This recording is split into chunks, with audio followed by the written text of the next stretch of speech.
Admission का tension बना हुआ है। सुमित तनु हमारे साथ इस वक्त जुड़ी हुई हैं, जो अभिभावकों के बीच मौजूद है, उनकी परेशानी जानने की कोशिश कर रहे हैं। उन परेशानियों का समाधान हम अशोक अग्रवाल जी से ले रहे हैं। तनु, और क्या कुछ फ्रीक्वेंट दिक्कतें आ रही हैं पेरेंट्स को यहाँ पर, जिससे वो नाराज हैं इस पूरे सिस्टम से? कई सारी परेशानी आ रही है पेरेंट्स को। अभी इस वक्त 11:30 बजे यहाँ पर स्कूल का गेट बंद कर दिया गया, फॉर्म एक्सेप्ट नहीं कर रहे हैं, तो पेरेंट्स को कई सारी दिक्कतें आ रही है। ऑफिस भी जाना होता है और कई सारे काम करने होते हैं। आपसे जानना चाहेंगे, काफी देर से आप यहाँ खड़े हैं, क्या बोलना चाहते हैं? मैम, मैं 2 मिनट्स लेट आया हूँ। फॉर्म और दूसरे इनके स्कूल के 2 गेट्स हैं, एक गेट उसमें चले गए तो 2-3 मिनट ऊपर हो गए। अभी उन्होंने फिर बोला कि इस गेट में लेंगे। अब यहाँ पे भागते हुए आए तो यहाँ पे गेट उन्होंने बंद कर दिया। फॉर्म हमने लिए वहां से है, सबमिशन भी उस टाइम बोला था कि वहीं पे होंगे। अब यहाँ सबमिशन के लिए आए तो गेट बंद है। और फिर अगले दिन आओ, आज का दिन खराब हो गया हमारा, कल फिर आओ, कल फिर वही चीज होगी। तो काफी ज्यादा भागा दौड़ी करनी पड़ रही है नर्सरी के एडमिशन के लिए। आप क्या बोलना चाहेंगे, क्या परेशानी? एक्चुअली में टाइमिंग वगैरह इन्होंने बिल्कुल लिमिटेड रखा हुआ है, जिससे पब्लिक को बहुत परेशानी हो रही है। मतलब कि दूर दूर से जो अपने जॉब वगैरह छोड़ के लोग आ रहे हैं, उनके लिए बहुत परेशानी हो रही है। तो एक मतलब कि टाइम फिक्स होना चाहिए, मतलब कि थोड़ा एक्स्ट्रा टाइम देना चाहिए इनको, कि जिससे लोगों को मतलब कि असुविधा ना हो।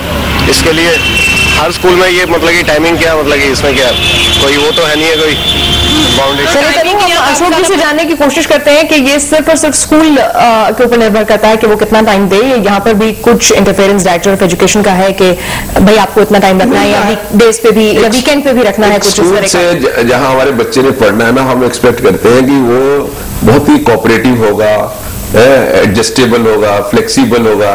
लेकिन यहाँ स्कूलों का ऐसा एटीट्यूड हो गया है जैसे कि हरेस करना, परेशान करना, तो ये कोई बहुत शोभा नहीं देता है स्कूल्स को। मुझे लगता है स्कूल्स के लोगों को इसमें सोचना चाहिए। और आपको लगता है कि कहीं ना कहीं डायरेक्टर ऑफ एजुकेशन को भी उनमें कुछ इस तरह के नियम कायदे बनाने चाहिए कि भाई आप कम से कम एक वीकेंड पे मतलब कुछ ज्यादा टाइम रखें, जिससे कि कामकाजी अभिभावक कुछ मदद कर सके। आजकल तो छुट्टियां चल रही है, कोई स्कूल भी नहीं चल रहा है, तो पूरा ऑफिस काम कर सकता है। कम से कम ऑफिस आवर्स तो होने चाहिए। तो डायरेक्टर ऑफ एजुकेशन को ऐसी चीजों को तुरंत नोट करके इनको डायरेक्शन देनी चाहिए। लेकिन यहाँ पे दिक्कत यह है कि जो हमारे दिल्ली सरकार है, वो जो मुनाफा प्राइवेट स्कूल का, उस पर ज्यादा ध्यान देते हैं, बजाय जो हमारी पब्लिक है या बच्चे हैं उनके राइट्स के ऊपर। तो ये भी एक प्रॉब्लम है। और एज का इशू चल रहा है आजकल। मुझे लगता है बहुत सारे जो दर्शक है वो उस पर हम आपसे बातचीत करेंगे। संगीता जी आगे हैं, कॉलर है हमारी, वो क्या सवाल पूछना चाहते हैं, पहले उनका सवाल ले लें। जी संगीता जी। हमारे 3 बच्चे हैं और हमने नोएडा के भारती पब्लिक स्कूल में एडमिशन दिया था। अच्छा। तो मैम उसमें 2 बच्चों को हुआ, 1 बच्चे का नहीं हुआ। तो हमने बोला कि हमारे 3 बच्चों को हो जाना चाहिए। तो उन्होंने बोला कि ठीक है, पहले आप 2 का कराइए, तीसरे का मैं बाद में कर दूंगी। तो जी मैंने जब 2 का एडमिशन हो गया तो हमने तीसरे के लिए बोला, तो उन्होंने बोला कि नहीं, एडमिशन नहीं होगा। तो हमने कहा कि ठीक है, हमारे बच्चे नहीं पढ़ेंगे, आप हमारा रिटर्न वापस कर दीजिए।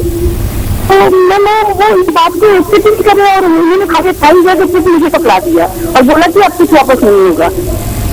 तो मैंने इसमें क्या करना है ये तो बताइए। आपके तीनों बच्चे एक ही क्लास में एडमिशन लेने वाले थे? नहीं जी, एक 6th में था, एक 7th में और एक 10th में, अलग अलग क्लासेस में। ये ईडब्ल्यूएस का केस तो नहीं है? ईडब्ल्यूएस का केस है आपका? ये पिछले साल का है, मार्च अप्रैल में। नहीं, आप इकोनॉमिकली वीकर सेक्शन का एडमिशन है या जनरल एडमिशन है? जनरल एडमिशन है। अलग-अलग क्लासेस में वो तो फॉर्म नहीं ले रहे। नहीं, वो अलग अलग क्लासेस में 3 बच्चे थे। 2 बच्चों को एडमिशन दे दिया, 1 बच्चे को नहीं दिया। तो हो सकता है क्लास में सीट ना हो या कुछ दिक्कत हो। अब फीस वापस मांगने गए कि भाई जब तक तीनों का एक जगह नहीं होगा हम नहीं कराएंगे, तो 2 बच्चों की फीस वापस दे दीजिए। फीस वापस नहीं कर अभी जो लॉ है उसके अंदर ये है कि अभी फीस, अभी तो इस साल की तो फीस नहीं, पिछले साल का मामला है। हाँ, पिछले साल में इन्होंने लेटर लिखा होगा, नहीं लिखा तो आप एक लेटर लिख के मांगिए। आपको सारा जो एक वो जो है ना एडमिशन फीस 200 रुपया काट के, और रजिस्ट्रेशन वाला रिटर्न नहीं होगा, बाकी जितना भी फीस है आपको रिटर्न होगा। मुझे लगता है एक स्ट्रॉन्ग लेटर आप स्कूल को लिखिए और उसके बाद डायरेक्टर ऑफ एजुकेशन में कंप्लेंट करिए। मुझे लगता है कि आपका पैसा आपको मिलना चाहिए कानूनी ढंग से। जी चलेगा। और हमारे साथ यशपाल जी हमारे अगले कॉलर जुड़ रहे हैं, क्या सवाल उनका है वो भी जान लेते हैं। जी बोलिए। हेलो जी बोलिए। मैं यशपाल अरोड़ा राजेंद्र नगर से बोल रहा था। हाँ जी। हमारे राजेंद्र नगर में बड़े बड़े नामी ग्रामी स्कूल है। ये पहले इनकी ट्यूशन फीस थी 7425, अब इन्होंने ट्यूशन फीस कर दी है 8175। अच्छा, मैं इनसे जो आपके साथ मिस्टर ये अग्रवाल जी बैठे हैं ना, हाँ जी, ये tuition fees, people fund, admission fees, caution money, publication, transport, development fees, manufacture maintenance fees, late fees, ये इतनी सारी होती हैं क्या? देखिए उसमें ये ठीक है कि जो है रजिस्ट्रेशन चार्जेस होंगे 25 रुपए से ज्यादा नहीं हो सकते, एडमिशन फीस 200 रुपए से ज्यादा से नहीं हो सकती, कॉशन मनी 500 रुपए से ज्यादा नहीं हो सकती, इस तरीके के 2-4-5 आइटम है। लेकिन जो आप ट्यूशन फीस बता रहे हैं कि इतनी बढ़ गई है, देखिए फीस जो स्कूल को एक्चुअल रिक्वायरमेंट होती है वो ही स्कूल ले सकता है, उससे ज्यादा ले नहीं सकता। अगर वो लेता है तो इसको बोलते हैं मनमानी फीस। और इसके ऊपर आप जो है ना डायरेक्टर ऑफ एजुकेशन को अगर कंप्लेंट करेंगे तो डायरेक्टर ऑफ एजुकेशन की पावर भी है और ड्यूटी भी है कि वो स्कूल से चेक करे कि आपने किस आधार के ऊपर ये पैसा बढ़ाया है। तो हमारे यहाँ दिक्कत ये होती है कि पेरेंट्स आमतौर पर शिकायत करते नहीं है। मुझे लगता है अगर शिकायत आप करेंगे और इसको परसू करेंगे तो ये रोका जा सकता है। और अभी जस्टिस अनिल देव सिंह की कमेटी भी हाईकोर्ट ने अपॉइंट करी है जो इस टाइम फीस के मामले को देख सकती है। आप उनको भी एक शिकायत कर सकते हैं कि ये मनमानी ढंग से फीस बढ़ सकती है। और मैं आपको ये बताना चाहता हूं कि ये कहना किसी का भी स्कूल का कि 10% हम बढ़ा सकते हैं, ये गलत है। कोई ऐसा लॉ नहीं है, ना कोई लॉ बन सकता है। फीस घट भी सकती है, फीस बढ़ भी सकती है, ये उसकी स्कूल की एक्चुअल जरूरत के ऊपर है। और एक्चुअल जरूरत तब पता लगती है जब कोई उनके रिकॉर्ड्स को देखे, और सरकार की जिम्मेदारी है उसके रिकॉर्ड्स को। लेकिन उसके लिए आपको एक अच्छा रहेगा कि आप एक कंप्लेंट करिए।